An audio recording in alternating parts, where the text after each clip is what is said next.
গোপালগঞ্জে জব্দ হওয়া পুলিশের সাবেক মহাপরিদর্শক বেনজির আহমেদের সাভানা ইকো রিসোর্ট থেকে চুরি করার সময় প্রায় ৬০০ কেজি মাছ জব্দ করেছে দুর্নীতি দমন কমিশন। শুক্রবার রাতে এসব মাছ জব্দ করা হয়।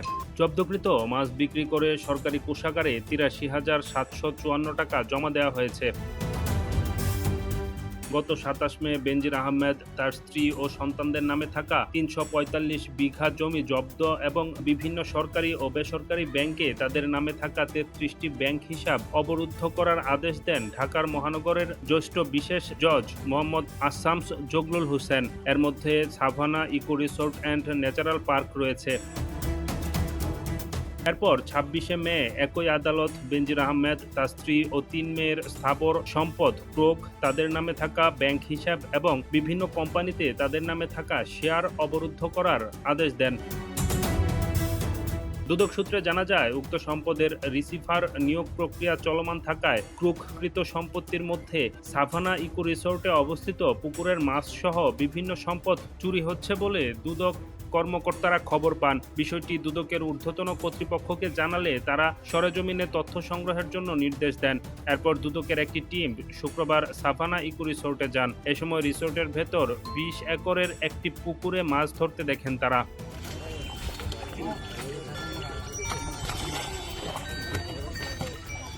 দুদক টিম আসার খবর পেয়ে আসামিসহ অন্যান্যরা পালিয়ে যান।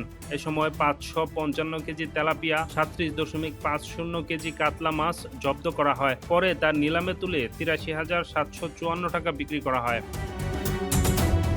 মাছ ধরার কাজে নিয়োজিত জেলেদের জিজ্ঞাসাবাদে জানা যায়, রিসোর্টের মৎস্য হ্যাচারি কর্মকর্তা শফিকুল ইসলামের নির্দেশে তারা মাছ ধরেছেন। বিষয়টি দুদকের ঊর্ধ্বতন কর্তৃপক্ষকে জানালে তারা আইনগত ব্যবস্থা নেওয়ার নির্দেশ দেন। এরপর গোপালগঞ্জের দুদকের সহকারী পরিচালক সোহরাব হোসেন সোহেল সদর থানায় মামলা করেন। এতে রিসোর্টের মৎস্য হ্যাচারি কর্মকর্তা শফিকুল ইসলামকে আসামি করা হয়।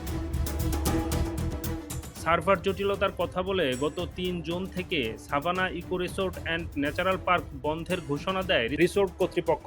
২০১৫ থেকে ২০২০ সাল পর্যন্ত র্যাবের মহাপরিচালক এবং ২০২০ থেকে ২২ পর্যন্ত পুলিশের মহাপরিদর্শক থাকার সময় বেনজির আহমেদ গোপালগঞ্জ সদর উপজেলার শাহাপুর ইউনিয়নের বৈরাগীটুল গ্রামে গড়ে তোলেন Savanna Eco Resort and Natural park.